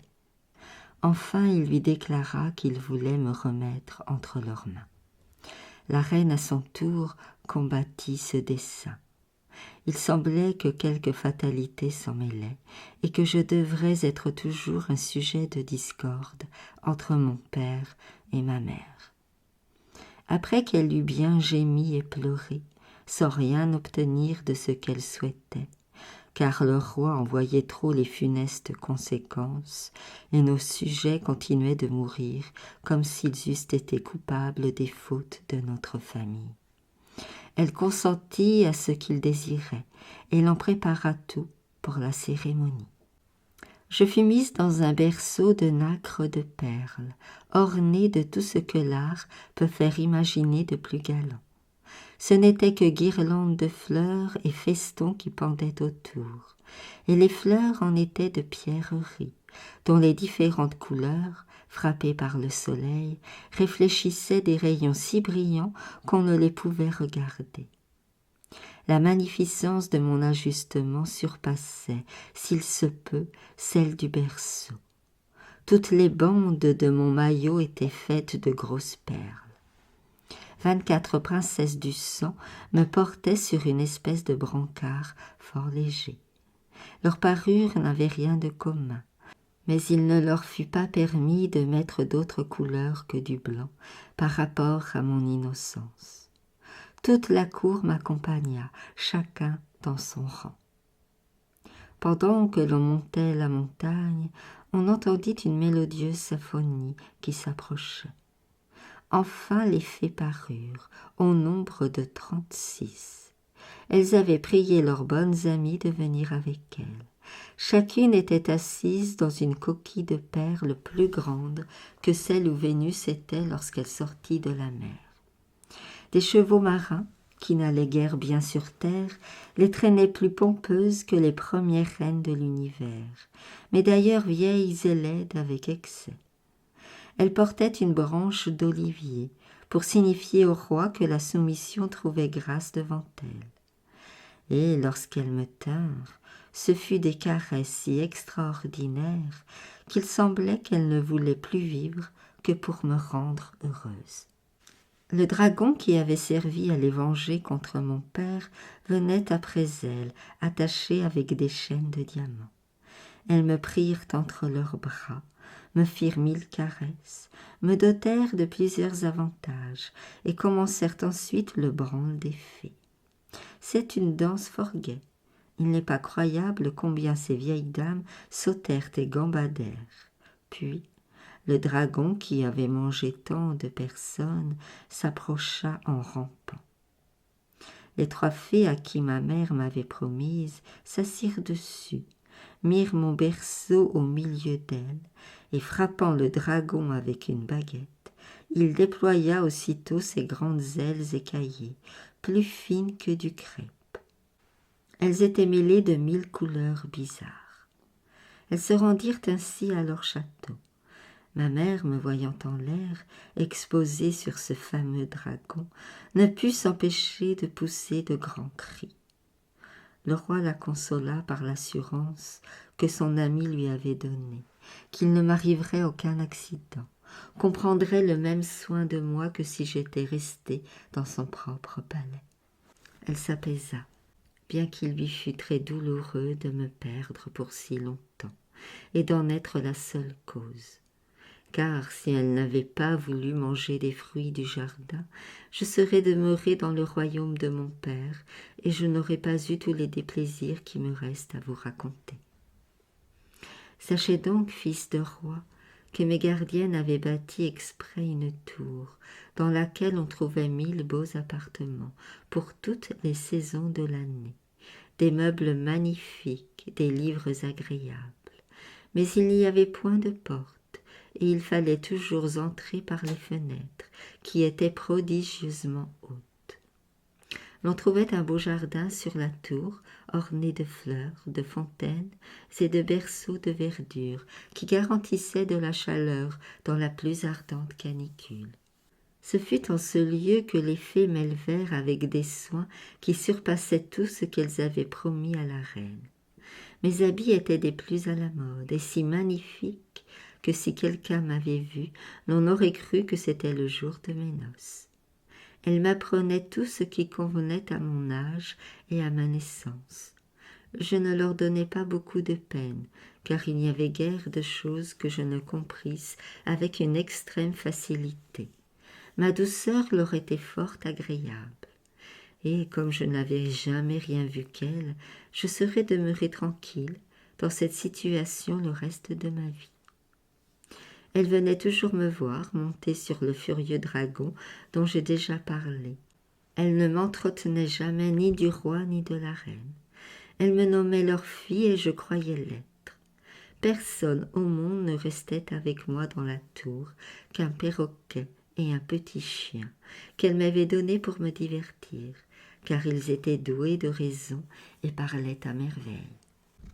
Un des côtés de la tour était bâti sur un chemin creux, plein d'ornières et d'arbres qui l'embarrassaient, de sorte que je n'y avais aperçu personne depuis qu'on m'y avait enfermé. Mais un jour, comme j'étais à la fenêtre, causant avec mon perroquet et mon chien, j'entendis quelques bruits. Je regardai de tous côtés et j'aperçus un jeune chevalier qui s'était arrêté pour écouter notre conversation. Je n'en avais jamais vu qu'en peinture.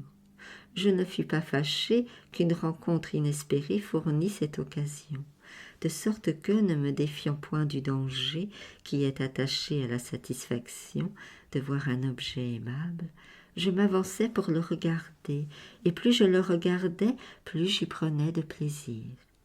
Il me fit une profonde révérence. Il attacha ses yeux sur moi et me parut très en peine de quelle manière il pourrait m'entretenir, car ma fenêtre était fort haute. Il craignait d'être entendu, et il savait bien que j'étais dans le château des fées. La nuit vint presque tout d'un coup, ou pour parler plus juste, elle vint sans que nous nous en aperçussions. Il sonna 2 ou 3 fois du cor et me réjouit de quelques fanfares. Puis il partit sans que je pusse même distinguer de quel côté il allait, tant l'obscurité était grande. Je restai très rêveuse. Je ne sentis plus le même plaisir que j'avais toujours pris à causer avec mon perroquet et mon chien. Il me disait les plus jolies choses du monde, car des bêtes fées deviennent spirituelles, mais j'étais occupée, et je ne savais point l'art de me contraindre. Perroquet le remarqua. Il était fin. Il ne témoigna rien de ce qui lui roulait dans la tête. Je ne manquai pas de me lever avec le jour. Je courus à ma fenêtre. Je demeurais agréablement surprise d'apercevoir au pied de la tour le jeune chevalier. Il avait des habits magnifiques. Je me flattais que j'y avais un peu de part, et je ne me trompais point. Il me parla avec une espèce de trompette qui porte la voix, et par son secours, il me dit qu'ayant été insensible jusqu'alors à toutes les beautés qu'il avait vues, il s'était senti tout d'un coup si vivement frappé de la mienne qu'il ne pouvait comprendre comme quoi il se passerait, sans mourir, de me voir tous les jours de sa vie. Je demeurai très contente de son compliment et très inquiète de n'oser y répondre, car il aurait fallu crier de toute ma force et mettre dans le risque d'être mieux entendue encore des fées que de lui. Je tenais quelques fleurs que je lui jetai. Il les reçut comme une insigne faveur, de sorte qu'il les baisa plusieurs fois et me remercia. Il me demanda ensuite si je trouverais bon qu'il vînt tous les jours à la même heure sous mes fenêtres, et que si je le voulais bien, je lui jetasse quelque chose. J'avais une bague de turquoise que j'ôtais brusquement de mon doigt, et que je lui jetai avec beaucoup de précipitation, lui faisant signe de s'éloigner en diligence. C'est que j'entendais de l'autre côté la fée Violante, qui montait sur son dragon pour m'apporter à déjeuner. La première chose qu'elle dit en entrant dans ma chambre, ce furent ces mots. « Je sens ici la voix d'un homme. Cherche, dragon. » Oh, que devins-je? J'étais transi de peur qu'il ne passât par l'autre fenêtre et qu'il ne suivît le chevalier pour lequel je m'intéressais déjà beaucoup. « En vérité, dis-je, ma bonne maman, car la vieille fée voulait que je la nommasse ainsi. Vous plaisantez quand vous dites que vous sentez la voix d'un homme. Est-ce que la voix sent quelque chose? Et quand cela serait, quel est le mortel assez téméraire pour hasarder de monter dans cette tour? Ce que tu dis est vrai, ma fille, répondit-elle. Je suis ravie de te voir raisonner si joliment. Et je conçois que c'est la haine que j'ai pour tous les hommes qui me persuade quelquefois qu'ils ne sont pas éloignés de moi. Elle me donna mon déjeuner et ma quenouille. Quand tu auras mangé, ne manque pas de filer, car tu ne fis rien hier, me dit-elle, et mes sœurs se fâcheront. En effet, je m'étais si fort occupée de l'inconnu qu'il m'avait été impossible de filer. Dès qu'elle fut partie, je jetai la quenouille d'un petit air mutin et montai sur la terrasse pour découvrir de plus loin dans la campagne. J'avais une lunette d'approche excellente. Rien ne bornait ma vue. Je regardais de tous côtés lorsque je découvris mon chevalier sur le haut d'une montagne. Il se reposait sous un riche pavillon d'étoffe d'or et il était entouré d'une forte grosse cour.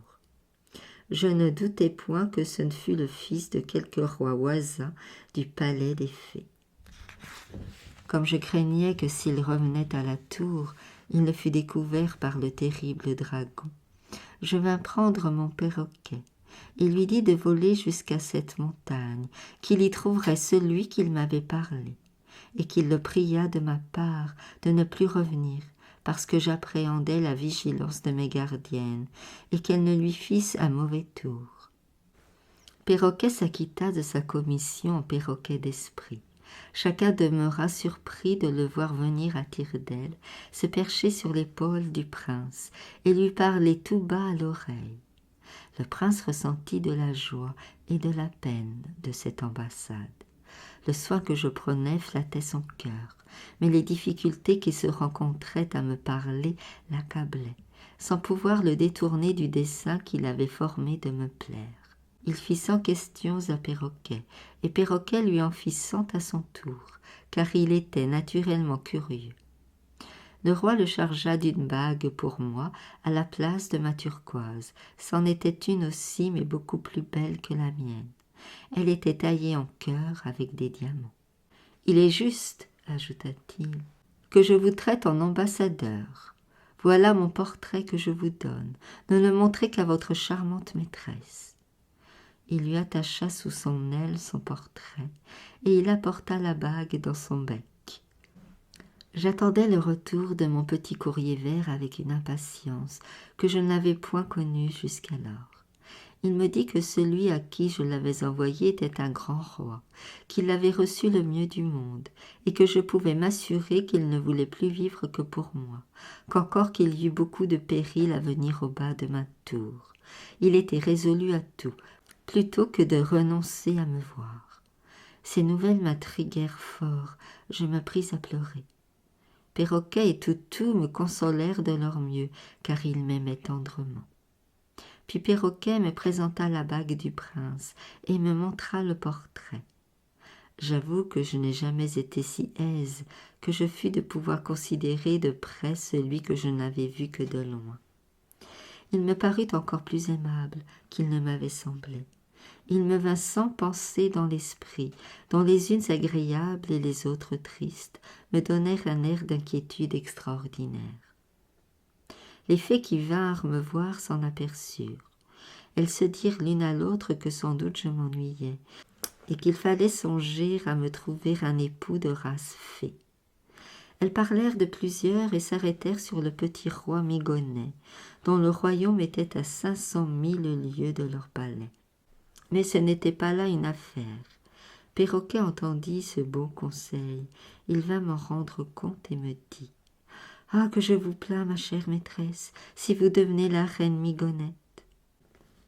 C'est un magot qui fait peur, j'ai regret de vous le dire, mais en vérité le roi qui vous aime ne voudrait pas de lui pour son valet de pied. Est-ce que tu l'as vu, Perroquet ? Je le crois vraiment, continua-t-il. J'ai été élevé sur une branche avec lui. Comment sur une branche ? repris-je. Oui, dit-il, c'est qu'il a les pieds d'un aigle. Un tel récit m'affligea étrangement. Je regardais le charmant portrait du jeune roi. Je pensais bien qu'il n'en avait régalé Perroquet que pour me donner lieu de le voir, et quand j'en faisais comparaison avec Migonnet, je n'espérais plus rien de ma vie, et je me résolvais plutôt à mourir qu'à l'épouser. Je ne dormis point tant que la nuit dura. Perroquet et Toutou causèrent avec moi. Je m'endormis un peu sur le matin, et comme mon chien avait le nez bon, il sentit que le roi était au pied de la tour. Il éveilla Perroquet. « Je gage, dit-il, que le roi est là-bas. » Perroquet répondit. « Tais-toi, babillard, parce que tu as presque toujours les yeux ouverts et l'oreille alerte. Tu es fâché du repos des autres. »« Mais gageons, dit encore le bon Toutou. Je sais bien qu'il y est. » Perroquet répliqua. « Et moi je sais bien qu'il n'y est point. Ne lui ai-je pas défendu d'y venir de la part de notre maîtresse ?»« Ah, vraiment, tu me la donnes belle avec tes défenses, » s'écria mon chien. Un homme passionné ne consulte que son cœur. Et là-dessus, il se mit à lui tirailler si fort les ailes que Perroquet se fâcha. Je m'éveillai aux cris de l'un et de l'autre. Ils me dirent ce qui en faisait le sujet. Je courus, ou plutôt je volai à ma fenêtre. Je vis le roi qui me tendait les bras et qui me dit avec sa trompette qu'il ne pouvait plus vivre sans moi, qu'il me conjurait de trouver les moyens de sortir de ma tour ou de l'y faire entrer, qu'il attestait tous les dieux et tous les éléments qu'il m'épouserait aussitôt et que je serais une des plus grandes reines de l'univers. Je commandai à Perroquet de lui aller dire que ce qu'il souhaitait me semblait presque impossible, que cependant, sur la parole qu'il me donnait et les serments qu'il avait faits, j'allais m'appliquer à ce qu'il désirait, que je le conjurais de ne pas venir tous les jours, qu'enfin l'on pourrait s'en apercevoir et qu'il n'y aurait point de quartier avec les fées. Il se retira, comblé de joie par l'espérance dont je le flattais, et je me trouvais dans le plus grand embarras du monde, lorsque je fis réflexion à ce que je venais de promettre. Comment sortir de cette tour où il n'y avait point de porte, et n'avoir pour tout secours que Perroquet et Toutou. Être si jeune, si peu expérimentée, si craintive, je pris donc la résolution de ne point tenter une chose où je ne réussirais jamais, et je l'envoyai dire au roi par Perroquet. Il voulut se tuer à ses yeux, mais enfin il le chargea de me persuader ou de le venir voir mourir, ou de le soulager. « Sire, s'écria l'ambassadeur emplumé, ma maîtresse est suffisamment persuadée, elle ne manque de pouvoir. » Quand il me rendit compte de tout ce qui s'était passé, je m'affligeais plus que je l'eusse encore fait. La fée violente vint. Elle me trouva les yeux enflés et rouges. Elle dit que j'avais pleuré et que si je ne lui en avouais le sujet, elle me brûlerait. Car toutes ces menaces étaient toujours terribles. Je répondis en tremblant que j'étais lasse de filer et que j'avais envie de petits filets pour prendre des oisillons qui venaient becqueter les fruits de mon jardin. « Ce que tu souhaites, ma fille, me dit-elle, ne te coûtera plus de larmes. Je t'apporterai des cordelettes tant que tu en voudras. » Et en effet, j'en eus le soir même. Mais elle m'avertit de songer moins à travailler qu'à me faire belle, parce que le roi Migonnet devait arriver dans peu.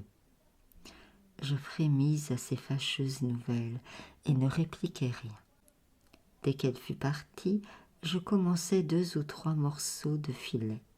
Mais à quoi je m'appliquai, ce fut à faire une échelle de corde qui était très bien faite, sans en avoir jamais vu.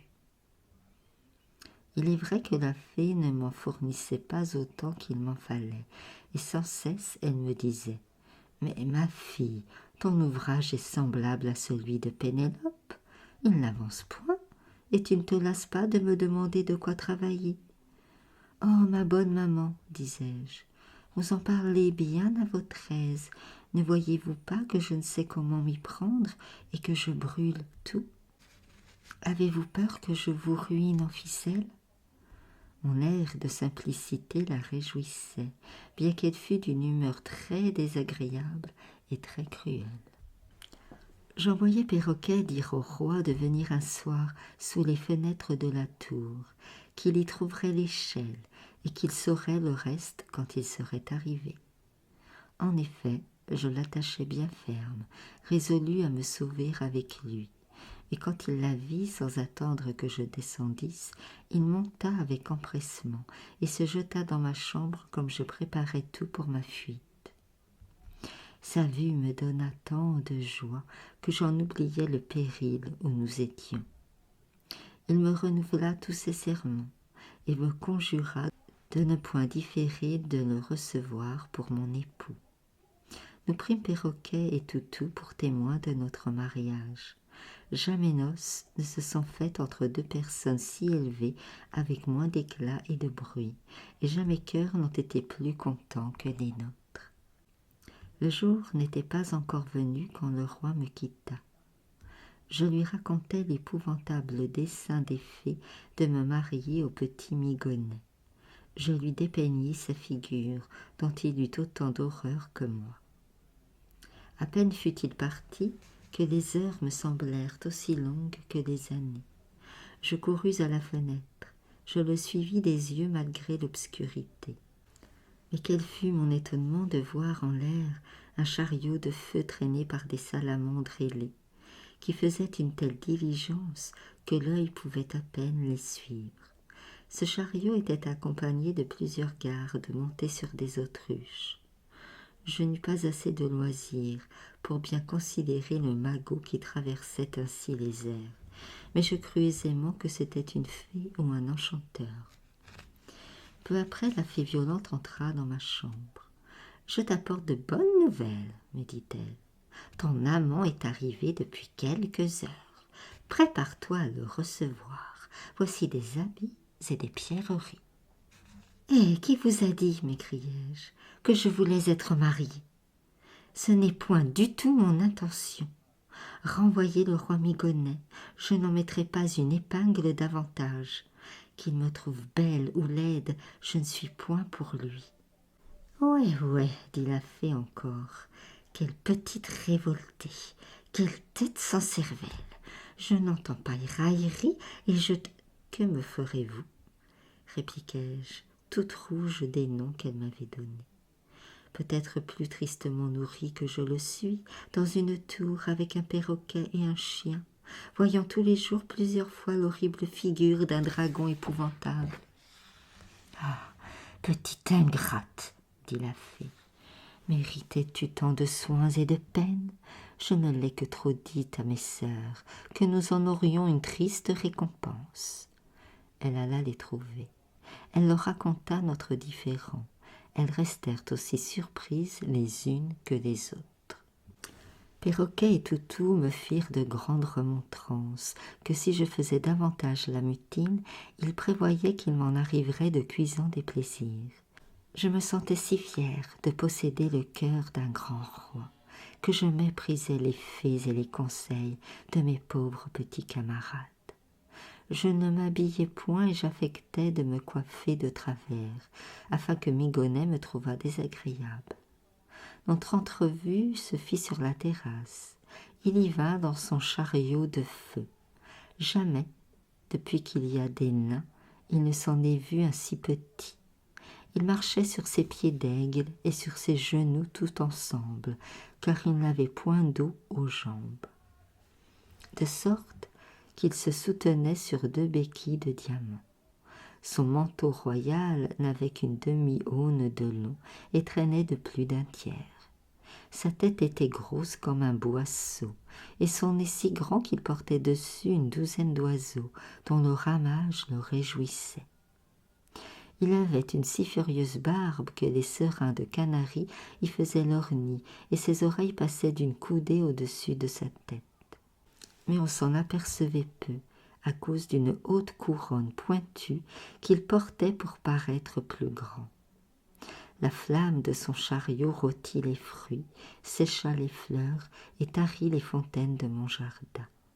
Il vint à moi les bras ouverts pour m'embrasser. Je me tins fort droite. Il fallut que son premier écuyer le haussât. Mais aussitôt qu'il s'approcha, je m'enfuis dans ma chambre, dont je fermai la porte et les fenêtres, de sorte que Migonnet se retira chez les fées, très indigné contre moi. Elles lui demandèrent 1000 fois pardon de ma brusquerie, et pour l'apaiser, car il était redoutable, elles résolurent de l'amener la nuit dans ma chambre pendant que je dormirais, de m'attacher les pieds et les mains pour me mettre avec lui dans son brûlant chariot, afin qu'il m'emmenât. La chose ainsi arrêtée, elles me grondèrent à peine des brusqueries que j'avais faites. Elles dirent seulement qu'il fallait songer à les réparer. Perroquet et Toutou restèrent surpris d'une si grande douceur. « Savez-vous bien, ma maîtresse, dit mon chien, que le cœur ne m'annonce rien de bon.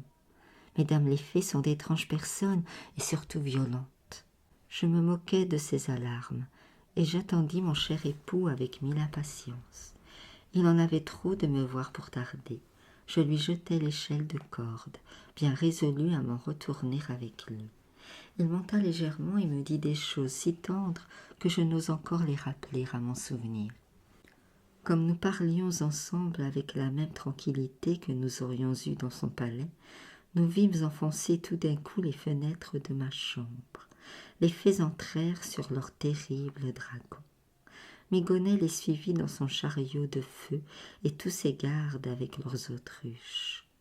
Le roi, sans s'effrayer, mit l'épée à la main et ne songea qu'à me garantir de la plus furieuse aventure qui se soit jamais passée. Car enfin, vous le dirai-je, Seigneur, ces barbares créatures poussèrent leur dragon sur lui, et à mes yeux il le dévora. Désespéré de son malheur et du mien, je me jetai dans la gueule de cet horrible monstre, voulant qu'il m'engloutît comme il venait d'engloutir tout ce que j'aimais au monde. Il le voulait bien aussi, mais les fées encore plus cruelles que lui ne le voulurent pas. « Il faut, crièrent-elles, la réserver à de plus longues peines. Une prompte mort est trop douce pour cette indigne créature. » Elles me touchèrent, je me vis aussitôt sous la forme d'une chatte blanche. Elles me conduisirent dans ce superbe palais qui était à mon père. Elles métamorphosèrent tous les seigneurs et toutes les dames du royaume en chats et en chattes. Elles en laissèrent à qui on ne voyait que les mains, et me réduisirent dans le déplorable état où vous me trouvâtes, me faisant savoir ma naissance, la mort de mon père, celle de ma mère, et que je ne serais délivrée de ma chatonique figure que par un prince qui ressemblerait parfaitement à l'époux qu'elle m'avait ravi. C'est vous, Seigneur, qui avez cette ressemblance, continua-t-elle. Même trait, même air, même son de voix. J'en fus frappée aussitôt que je vous vis. J'étais informée de tout ce qui devait arriver, et je le suis encore de tout ce qui arrivera. Mes peines vont finir. Et les miennes, belle reine, dit le prince en se jetant à ses pieds, seront-elles de longue durée?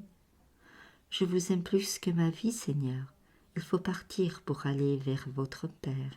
Nous verrons ses sentiments pour moi, et s'il consentira à ce que vous désirez. Elle sortit, le prince lui donna la main. Elle monta dans un chariot avec lui. Il était beaucoup plus magnifique que ceux qu'il avait eus jusqu'alors. Le reste de l'équipage y répondait à tel point que tous les fers des chevaux étaient d'émeraude et les clous de diamant. Cela ne s'est peut-être jamais vu que cette fois-là. Je ne dis point les agréables conversations que la reine et le prince avaient ensemble. Si elle était unique en beauté, elle ne l'était pas moins en esprit, et ce jeune prince était aussi parfait qu'elle, de sorte qu'il pensait des choses toutes charmantes. Lorsqu'ils furent près du château, où les deux frères aînés du prince devaient se trouver, la reine entra dans un petit rocher de cristal, dont toutes les pointes étaient garnies d'or et de rubis. Il y avait des rideaux tout autour, afin qu'on ne la vît point, et il était porté par des jeunes hommes très bien faits et superbement vêtus. Le prince demeura dans le beau chariot. Il aperçut ses frères qui se promenaient avec des princesses d'une excellente beauté. Dès qu'ils le reconnurent, ils s'avancèrent pour le recevoir et lui demandèrent s'il amenait une maîtresse. Il leur dit qu'il avait été si malheureux que dans tout son voyage, il n'en avait rencontré que de très laides. Que ce qu'il apportait de plus rare, c'était une petite chatte blanche. Ils se prirent à rire de sa simplicité. « Une chatte ?» lui dirent-ils. « Avez-vous peur que les souris ne mangent notre palais ?» Le prince répliqua qu'en effet, il n'était pas sage de vouloir faire un tel présent à son père. Là-dessus, chacun prit le chemin de la ville. Les princes aînés montèrent avec leurs princesses dans des calèches toutes d'or et d'azur. Leurs chevaux avaient sur la tête des plumes et des aigrettes. Rien n'était plus brillant que cette cavalcade. Notre jeune prince allait après, et puis le rocher de cristal que tout le monde regardait avec admiration. Les courtisans s'empressèrent de venir dire au roi que les trois princes arrivaient. « Amènent-ils de belles dames ?» répliqua le roi. « Il est impossible de rien voir qui les surpasse. » À cette réponse, il parut fâché. Les deux princes s'empressèrent de monter avec leurs merveilleuses princesses. Le roi les reçut très bien et ne savait à laquelle donner le prix. Il regarda son cadet et lui dit « Cette fois-ci, vous venez donc seul. Votre Majesté verra dans ce rocher une petite chatte blanche, répliqua le prince, qui miaule si doucement et qui fait si bien patte de velours qu'elle lui agréera. » Le roi sourit et alla lui-même pour ouvrir le rocher. Mais aussitôt qu'il s'approcha, la reine, avec un ressort, en fit tomber toutes les pièces, et parut comme le soleil qui a été quelque temps enveloppé dans une nue. Ses cheveux blonds étaient épars sur ses épaules. Ils tombaient par grosses boucles jusqu'à ses pieds. Sa tête était ceinte de fleurs, sa robe d'une légère gaze blanche, doublée de taffetas couleur de rose. Elle se leva et fit une profonde révérence au roi, qui ne put s'empêcher, dans l'excès de son admiration, de s'écrier « Voici l'incomparable et celle qui mérite ma couronne. »« Seigneur, lui dit-elle, je ne suis pas venue pour vous arracher un trône que vous remplissez si dignement. Je suis née avec 6 royaumes. Permettez que je vous en offre un, et que j'en donne autant à chacun de vos fils. Je ne vous demande pour toute récompense que votre amitié, et ce jeune prince pour époux. Nous aurons encore assez de 3 royaumes. » Le roi et toute la cour poussèrent de longs cris de joie et d'étonnement. Le mariage fut célébré aussitôt, aussi bien que celui des deux princes, de sorte que toute la cour passa plusieurs mois dans les divertissements et les plaisirs. Chacun ensuite partit pour aller gouverner ses États. La belle chatte blanche s'y est immortalisée, autant par ses bontés et ses libéralités que par son rare mérite et sa beauté. Moralité. Ce jeune prince fut heureux de trouver en sa chatte une auguste princesse, digne de recevoir son encens et ses vœux, et prête à partager ses soins et sa tendresse. Quand deux yeux enchanteurs veulent se faire aimer, on fait bien peu de résistance, surtout quand la reconnaissance aide encore à nous enflammer. Tairai-je cette mère et cette folle envie qui fit à chatte blanche éprouver tant d'ennui, pour goûter de funestes fruits. Au revoir d'une fée telle la sacrifie, mère qui possédait des objets pleins d'appât, détestait sa conduite et ne l'imitait pas. Je vous remercie pour votre écoute. Merci de liker, partager, commenter et de vous abonner. À très vite.